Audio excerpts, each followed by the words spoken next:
I come back. Good day, everybody. And once again, we are back together. All right. And, technical maths is really one of those things that I've really been looking forward to producing content for. So please, if you haven't subscribed, just make sure you are part of this family. Right. So today I'm going to be looking at the exemplar for grade 11. The things that you need to know. I've produced some of the content for this already. But today we are walking through this exam. We're going to be looking at question number 1. So please join me as we go through each and every question. I'm going to take my time so that I make sure that you understand this as much as possible. Right, so let's start with the first question. We're supposed to simplify without the use of a calculator. So for 1.1.1, we've got 1 over 27. Right, now what do? You always need to convert, in this case, two prime numbers, right? So if I look at 1 over 27, 27 is 3 to the exponent of 3, right? Now I want you to think about it this way, that now I can simply have 1 to the exponent 3, 3 to the exponent of 3, right? Now 1 to the exponent of 3, or 1 raised to the exponent of 3 is 1. 3 to the exponent of 3 gives us 3. And in this case, this is raised to the exponent 1 over 3. And so what do we need to do in this case? I can simply say, well, this is the same as 1 over 3, right? Both raised to the exponent of 3, and this is multiplied by 1 over 3, right? So all I've done is that I've taken those exponent of 3 and I've used one of our rules for exponents, and 3 multiplied by 3, those 3's cancel, and our final answer will simply be 1 over 3. I hope that you got that, ladies and gents. Right, as we move on to the next one. All right, now we are looking at surds. So whenever I'm given surds, so I am going to have, in this case, square root of 20, that's 3 root of 8, and that's going to be root 5 minus 1. Now, the first thing that I'm going to do is just make sure that I break everything into prime numbers, right? So if I look at square root of 20, that's going to be 4 multiplied by 5. So that's square root of 4 times 5. So 4 times 5 gives us 20. So we've changed absolutely nothing, right? And here I've got the cube root of 2 to the exponent of 3, right? So divided by, this is going to be root 5. There's nothing we can do about that. Minus 1. So notice, ladies and gents, at the top, I've got 2 root 5, right? Square root of 4 is 2. So remember, this is the same as square root of 4 times square root of 5, okay? So square root of 4 is 2, so I can write this as 2 root 5 minus, now remember, this is cube root of 2 to the exponent 3, so the root will cancel out the exponent, so I'm left with 2, and so I've got at the bottom root 5 minus 1. Well, I can see that we're going to take 2 out as a common factor. We can't do that, so this is 2 into root 5 minus 1, okay? If I'm taking square root 2 out as a common factor, and this is divided by square root 5 minus 1. Now notice I've got the same thing on the numerator as well as on the denominator. So those 2 can cancel out. I've got 2 divided by 1, and my final answer would simply be equal to 2. And that is how the cookie crumbles for this guy. I hope that you got that, ladies and gents. All right, I've got a full lesson on surds. Please go and have a look at that. Okay, so let's go to the next question. So in 1.1.3, again, we're looking at exponents. So we've got 4 okay, the fourth root of 16, x to the power of 8. We've got the square root of 81, x squared, and we've got the cube root of 64, x to the power of 3. Right, now ladies and gents, please, we need to be very, very careful around this one, right? So we've got the fourth root of this entire thing, right? Now if I look at that, I can say, well, this is the fourth root of, notice at the numerator, this is 2 to the exponent of 4, and this is x to the exponent of 8, right?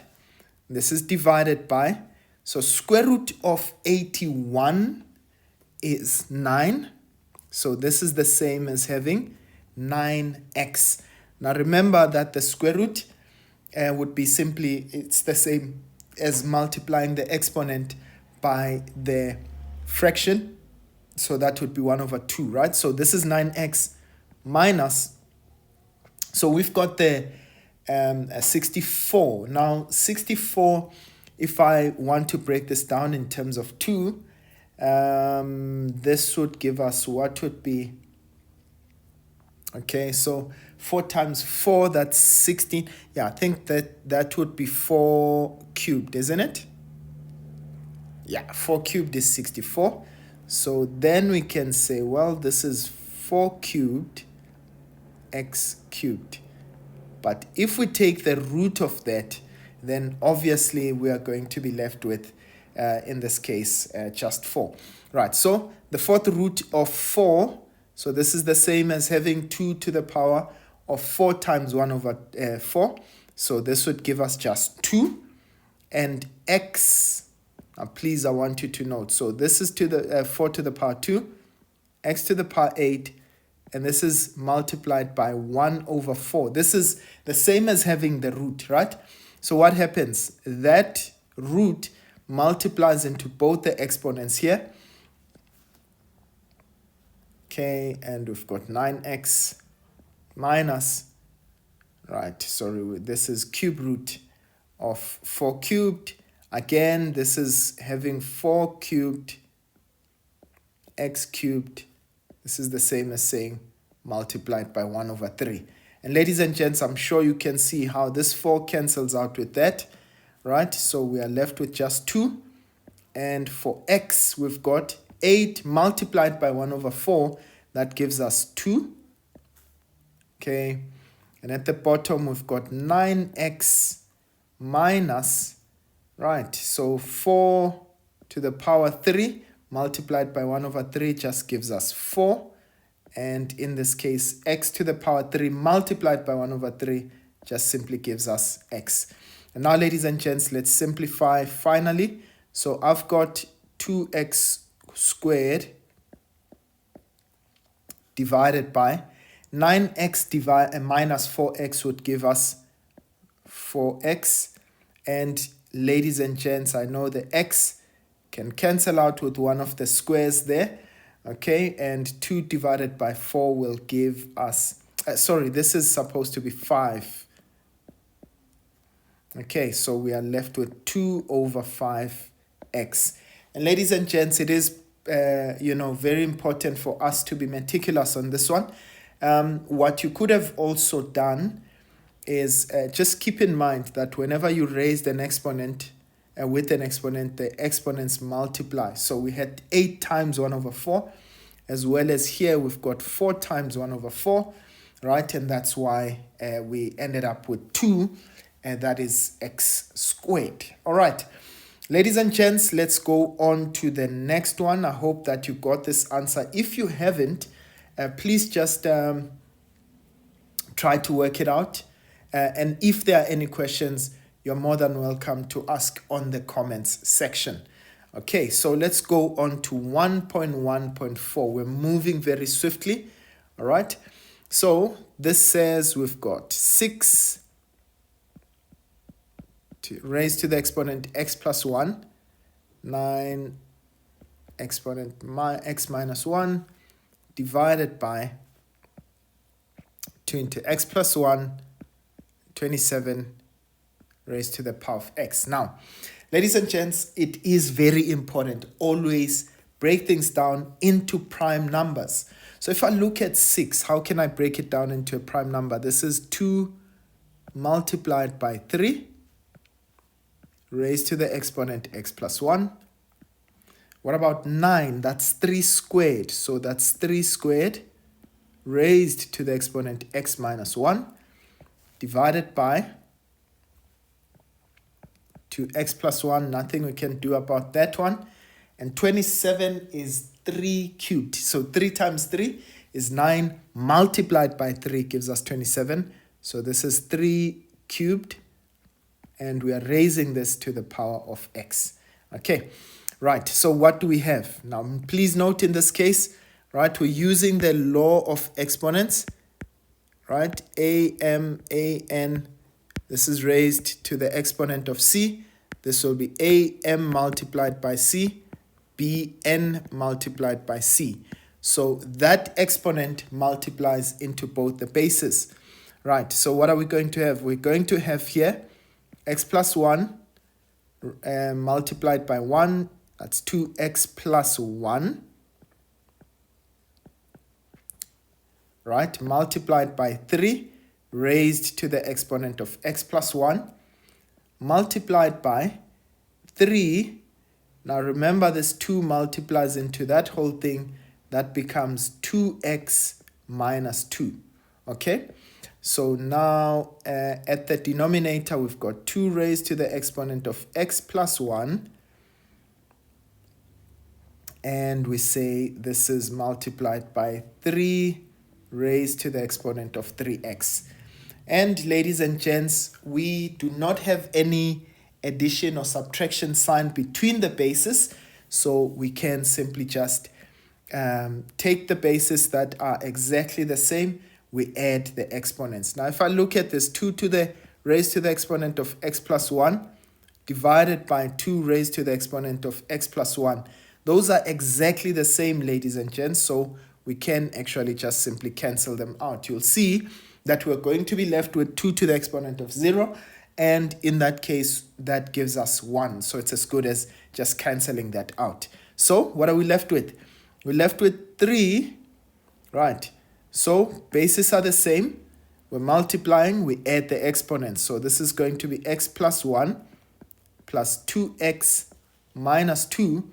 But we've got the 3x. And remember that if you take it to the numerator, the exponent changes sign. So this is going to be minus 3x. So we are left with, right, x plus 2x gives me 3x minus 3x. That gives us 0. Okay. And then what are we left with? Just the numbers. We've got 1 minus 2. That will give us minus 1. And ladies and gents, 3 to the exponent of negative 1 is the same as simply 1 over 3. And that is really how the cookie crumbles, ladies and gents. I hope that you are still keeping in step with it. Okay, so we are done with question 1.1.4. And let's quickly jump into 1.1.5.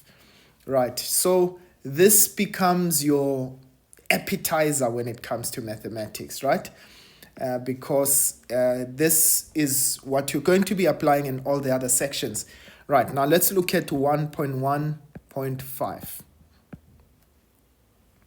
So we've got 3 raised to the exponent of 2x minus 7 times 3 raised to the exponent x plus 12 divided by 2 multiplied by 3x minus 8. Now, ladies and gents, I like these kind of questions. If you look at this, we've got 3 raised to the exponent of 2x, and you've got minus and plus signs in between the bases. So we can't just apply the laws of exponents as we know them. However, we need to identify something here, right? 3 to the exponent of 2x and 3 to the exponent of x kind of look the same. So let's say let 3 exponent x equal to k. It usually makes it easier. You don't need to do this, but it makes things so much more easier if you do it. Okay, right. Now notice, then it means that you're as good as having 3 to the exponent of x squared, right? So 3 to the 2x becomes k squared minus 7k plus 12. This is divided by 2k minus 8. Let's do this, ladies and gents. Are we able to factorize what's at the top there? Right, I've got k and k. What are the factors of 12 such that when I add them would give me 7? Okay, so that would be 4 and 3, right? 4 times 3 gives us 12, and 4 plus 3 gives us 7. But we know that the signs inside the bracket should both be negative. That's the sign of the middle term. And so this is divided by. Now, if you notice at the bottom there, we can take 2 out as a common factor, and we are left with k minus 4. And look at this, ladies and gents. We've got k minus 4 cancelling out k minus 4. Okay, so this would be, that's we still have that 2 at the bottom. So we've got k minus 3 divided by 2. So this will be 1 over 2 into k. We said that's 3 to the exponent of x minus 3. And ladies and gents, there's nothing more we can do about that. Nothing wrong if you wrote this as 3 to the exponent of x minus 3 divided by 2. Okay, right, and that again is how the cookie crumbles. Let's get into logarithms very quickly. Right, so let's go for it. So for 1.1.6, we've got the log of 1 over 2 plus the log base p of p, which is equal to, or rather minus the log base 10 of 100. Now, ladies and gents, very important for you to know the relationship between the base and the exponent, right? Or rather the index. So I've got the log of 4. Right, now I want you guys to please note in this case, I'm going to use the law of logarithms. And I know that the log of any value a with index a is simply equal to 1, right? So is there a way in which I can get this to look kind of the same? Well, I've got the log of 4, right, divided by the log of 1 over 2, or you can write this as, in fact, yeah, let's write it as 1 over 2 for now. Again, I'm using another law of logs, right, that anytime I've got the log of base a with index b, that is the same as log b divided by log a, right? So I've got log base of p with index p. It's exactly the same as this one. The log, the index and the base are the same, so that becomes 1 minus, I want you to note we've got the log, right, base 10, but I can write this as 10 squared, okay? So log 4 divided by log 2, that's the same as log of 2 squared. This is divided by log of 2 to the minus 1. Okay, so please remember that when I raise a base with a negative exponent, right? We can change that into a fraction, but this time I applied that rule the other way around. Okay, right, so this is plus. Okay, let's get this to work. This is plus 1 minus. So remember that when I raised an index with a power, we can always drop down that power. So that's minus 2 log base 10 of 10. So notice, ladies and gents, we can apply that rule even on this one. So we've got 2 log 2 divided by negative 1 log of 2. So what we did was just to drop those exponents, right, and we can cancel that out. Okay, so this is plus 1 minus log base 10 of 10. Again, we've got the same base and index, so that becomes 1. So minus 2 times 1. Okay, and finally, ladies and gents, you can see we cancel those two out. We've got negative 2 plus 1 minus 2, and in this case that would give us negative 3.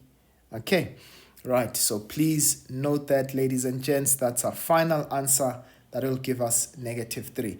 And of course, there are many other ways in which you could have solved that. Please let me know if you use a different way. Just drop it on the comments section and let me know if you got to the same answer. Nothing wrong, by the way, ladies and gents. It always makes a difference when you know the laws of exponents right from the onset, because you could have said, well, this is going to be the log of base 4 of 2, but that becomes negative. Why? Because you've just taken the fraction, in this case of 1 over 2, you made it 2, so that means you're going to introduce a negative over there. All right, so that makes things a little bit easier when you know the rules, and of course you could have solved for that much quicker. All right, and now for the final answer. So they say prove that log of 27 is square root of 27 plus log square root of 8 minus the log of square root of 125, okay, divided by log 6 minus log 5 is equal to 3 over 2.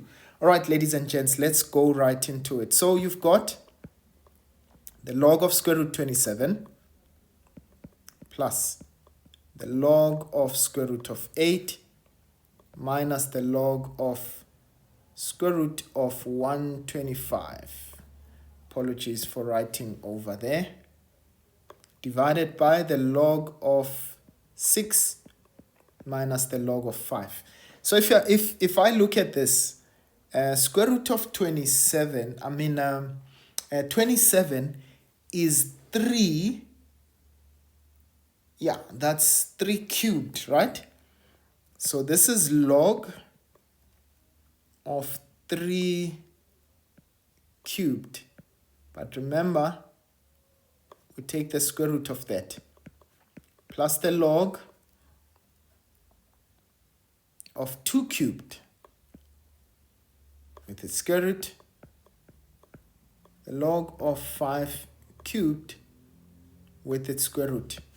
And this is divided by, so what I'm going to do is I'm just going to say that's going to be log 2 times 3 minus log 3 times 2, it's the same thing, minus log of 5. Now, if I look at the top, remember that whenever I've got the root of a of b to the exponent of c, right, what does this become? It becomes b exponent of c divided by a. So the square root, or rather the root, becomes the denominator of the fraction, okay, on your exponent. So I want you to note here we've got square root, so there's a 2 there, there's a 2 there, there's a 2 there. That's what a square root means. So it essentially becomes log base 3 of 3 over 2 plus log base 2 of 3 over 2 minus log base 5 of 3 over 2. And this is divided by the log of 3 plus log 2 minus log 5. Okay, right. Now remember the laws of exponents says I can drop down the exponent. So this is going to be 3 over 2 log 3 plus